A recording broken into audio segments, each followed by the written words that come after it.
ना तलवार की धार से ना गोलियों की बौछार से, बंदा डरता है तो सिर्फ परवरदिगार से। और जानी, हम तुम्हें मारेंगे और जरूर मारेंगे, लेकिन वो बंदूक भी हमारी होगी, गोली भी हमारी होगी और वक्त भी हमारा होगा। इन डायलॉग को सुनने के बाद हमारे दिमाग में बस एक ही चेहरा बनता है। जी हाँ, आपने सही समझा। हम बात कर रहे हैं बॉलीवुड के सुपरस्टार जानी के नाम से मशहूर अभिनेता राजकुमार के बारे में। तो चलिए जानते हैं राजकुमार के गांव के बारे में। राजकुमार का असली नाम कुलभूषण पंडित था और उनका जन्म 8 अक्टूबर 1926 को बलूचिस्तान में एक कश्मीरी पंडित परिवार में हुआ था। फिल्मों में काम करने से पहले वो सब इंस्पेक्टर के पद पर कार्यरत थे। उनके थाने में अक्सर फिल्मों से जुड़े लोगों का आना जाना लगा रहता था। इसी क्रम में एक बार डायरेक्टर बलदेव दुबे किसी काम के सिलसिले में उनके थाने आए थे। वो राजकुमार से बात करने के अंदाज से बड़े प्रभावित हुए और उन्होंने उन्हें अपनी फिल्म शाही बाजार में बतौर एक्टर काम करने का ऑफर दे दिया। राजकुमार पहले से ही अभिनेता बनने का मन बना चुके थे, इसीलिए जब उन्हें फिल्मों में काम करने का ऑफर मिला तो उन्होंने तुरंत ही फिल्मों का ऑफर स्वीकार कर लिया और अपनी सब इंस्पेक्टर की नौकरी से इस्तीफा तक दे दिया। फिल्मों में आने के बाद उन्होंने अपना नाम बदलकर राजकुमार रख लिया। राजकुमार और गोविंदा ने साल 1979 में रिलीज हुई फिल्म जंगबाज में साथ में काम किया था। एक दिन फिल्म की शूटिंग के दौरान राजकुमार ने गोविंदा से कहा कि यार तुम्हारी शर्ट बहुत अच्छी है। ये सुनकर गोविंदा बहुत खुश हुए और उन्होंने राजकुमार से कहा कि सर, अगर आपको ये शर्ट पसंद है तो इसे आप रख लीजिए। राजकुमार ने वो शर्ट अपने पास रख ली। गोविंदा इस बात से बहुत खुश हुए कि राजकुमार उनकी शर्ट पहनेंगे और उन्होंने उनकी पसंद की तारीफ की। 2 दिन बाद फिल्म के सेट पर गोविंदा ने देखा कि राजकुमार ने उस शर्ट से रुमाल बनाकर अपनी जेब में रखा हुआ था। बॉलीवुड की सुपरहिट फिल्म तिरंगा में राजकुमार और नाना पाटेकर की जोड़ी बहुत शानदार रही थी। लेकिन क्या आप जानते हैं कि फिल्म में नाना पाटेकर के किरदार के लिए पहले रजनीकांत फिर नसरुद्दीन शाह को अप्रोच किया गया था। हालांकि उन्होंने राजकुमार के साथ काम करने से इनकार कर दिया। फिल्म के निर्देशक मेहुल कुमार सबसे पहले रजनीकांत के पास गए, लेकिन वो ये कहते हुए फिल्म में काम करने से इनकार कर चुके थे कि मैं राज साहब के साथ काम नहीं कर सकता। सेट पर कुछ टेंशन हो गई, मैं क्या करूंगा। उसके बाद वो नसरुद्दीन शाह के पास गए। उन्होंने कहा कि मुझे आपके साथ काम करने में कोई प्रॉब्लम नहीं है, लेकिन मैं राज साहब के साथ काम नहीं कर सकता। उसके बाद मेहुल कुमार ने किसी तरह नाना पाटेकर को फिल्म में काम करने के लिए राजी किया, लेकिन नाना पाटेकर ने फिल्म में काम करने से पहले ये शर्त रखी थी कि राज साहब फिल्म के सेट पर कुछ भी इंटरफेयर करेंगे तो मैं फिल्म में काम नहीं करूंगा। राजकुमार अपने नाम की स्पेलिंग में डबल ए लिखते थे। एक बार उनकी एक फिल्म रिलीज होने वाली थी, लेकिन फिल्म के बैनर में उनके नाम में डबल ए लगाना भूल गए थे। उन्होंने फिल्म का बैनर देखने के साथ ही प्रोड्यूसर को फोन लगाया और अपने रोबीले अंदाज में कहा, जानी, तुमको मालूम नहीं है, हमारे नाम के स्पेलिंग में डबल ए लिखा जाता है। राजकुमार के जीवन से जुड़े कई ऐसे अजीबोगरीब किस्से हैं जिसे जानकर लोग हैरान रह जाते हैं। उनकी अजीब आदतों की वजह से इंडस्ट्री में कई लोग उन्हें सनकी भी बुलाते थे। एक बार राजकुमार ने तो हद ही कर दी। एक बार रामानंद सागर अपनी फिल्म आंखें की कहानी लेकर राजकुमार के पास गए। उन्होंने राजकुमार को कहानी सुनाई, लेकिन शायद राजकुमार को फिल्म की कहानी पसंद नहीं आई। उन्होंने अपने पालतू कुत्ते को बुलाया और पूछा, क्या तुम ये फिल्म करना चाहते हो? कुत्ते ने उनकी ओर देखा और अपनी गर्दन ना में हिलाई। इसके बाद राजकुमार ने कहा कि देखो, ये फिल्म मेरा कुत्ता भी नहीं करना चाहेगा। रामानंद सागर वहां से चुपचाप चले गए, लेकिन उसके बाद उन्होंने राजकुमार के साथ किसी भी फिल्म में काम नहीं किया। बाद में ये फिल्म धर्मेंद्र को ऑफर की गई और ये फिल्म सुपरहिट भी रही थी। एक पार्टी में अमिताभ बच्चन और राजकुमार की मुलाकात हुई थी। राजकुमार अपने सूट की तारीफ करते हैं। इससे पहले अमिताभ बच्चन कुछ बोल पाते, उससे पहले राजकुमार मजाकिया अंदाज में कहते हैं, दरअसल मुझे अपने घर के लिए कुछ पर्दे सिलवाने हैं। ये बात सुनकर अमिताभ बच्चन भी मुस्कुराने लगे। राजकुमार का अंदाज ऐसा था कि अच्छे उनसे प्रभावित हो जाते थे। उनके लाखों फैंस राजकुमार की एक्टिंग से ज्यादा उनके अंदाज के कायल थे। हालांकि राजकुमार काफी मुंह फट किस्म के शख्सियत थे। उन्हें जो भी बोलना होता वो बिना किसी से डरे उनके मुंह पर ही बोल दिया करते थे।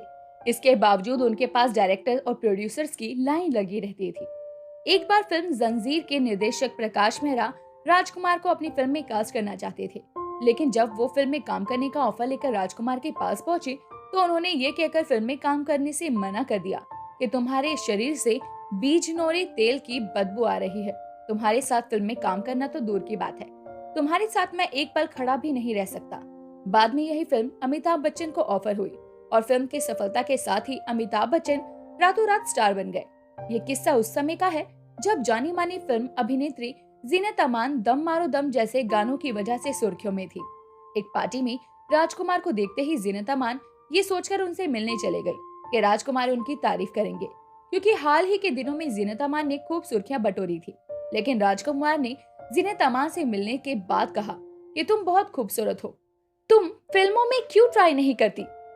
ये सुनकर जीनत अमान दंग रह गई। एक पार्टी में बपीदा राजकुमार से मिले। बपीदा हमेशा की तरह सोने के कई आभूषण पहने हुए थे। राजकुमार चुपचाप बपीदा को देख रहे थे।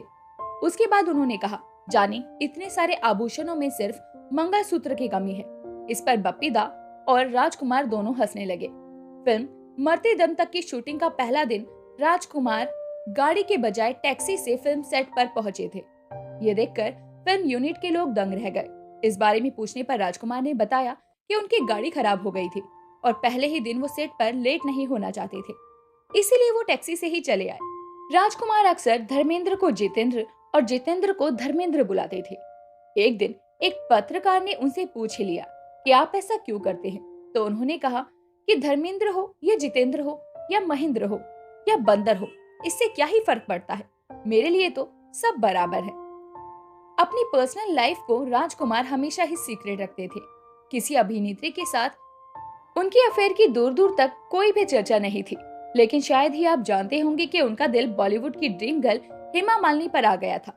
राजकुमार हेमा मालिनी पर इस कदर फिदा थे कि जब उन्हें फिल्म लाल पत्थर के लिए कास्ट किया गया तो उन्होंने फिल्म के निर्देशक FC मेहरा से वैजयंतीमाला की जगह हेमा मालिनी को कास्ट करने के लिए कहा। हालांकि जब हेमा मालिनी को इस फिल्म में काम करने का ऑफर मिला तो उन्होंने इस फिल्म में काम करने से इनकार कर दिया। बाद में राजकुमार खुद हेमा मालिनी को इस फिल्म में काम करने के लिए मनाने गए। राजकुमार का दिल कभी हेमा मालिनी के लिए धड़का था तो कभी मीना कुमारी के लिए। लेकिन राजकुमार के जीवन की असली प्रेम कहानी एंग्लो इंडियन जेनिफर से शुरू हुई। जेनिफर एक एयर होस्टेस थी और दोनों की पहली मुलाकात एक फ्लाइट में हुई थी। राजकुमार को जेनिफर पहली ही नजर में पसंद आ गई और जेनिफर को भी राजकुमार का अंदाज बहुत पसंद आया। इसी के साथ दोनों के बीच में मुलाकातों का सिलसिला शुरू हुआ और बाद में दोनों ने शादी कर ली। शादी के बाद जेनिफर ने हिंदू धर्म अपना लिया और अपना नाम बदलकर गायत्री रख लिया। उनकी 2 बेटे हैं जिनका नाम पुरु राजकुमार और पाणिनी राजकुमार है। उनकी एक बेटी भी है जिसका नाम वास्तविकता पंडित है।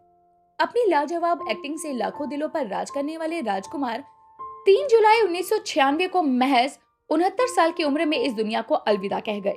राजकुमार एक ऐसे शख्सियत थे जिन्होंने न सिर्फ अपनी निजी जिंदगी को लोगों से छुपा कर रखा, बल्कि अपने गले के कैंसर की बात भी उन्होंने अपने फैंस और मीडिया से छुपा कर रखी। ये बात केवल उनके बेटे पुरु राजकुमार को ही पता थी। राजकुमार के जीवन का अंतिम क्षण बहुत ही कष्टमय रहा, लेकिन उन्होंने आखिरी समय में अपने परिवार को कैंसर के बारे में बताया। इसके अलावा उन्होंने अपने परिवार से वादा लिया था कि उनकी मौत की खबर उनका अंतिम संस्कार होने के बाद ही सामने आए, क्योंकि वो किसी भी तरह का ड्रामा नहीं चाहते थे और वैसा ही हुआ। राजकुमार के अंतिम संस्कार के बाद उनकी मौत की जानकारी लोगों में साझा की गई। इस बात का खुलासा उनके बेटे पुरु राजकुमार ने अपने एक इंटरव्यू में किया था।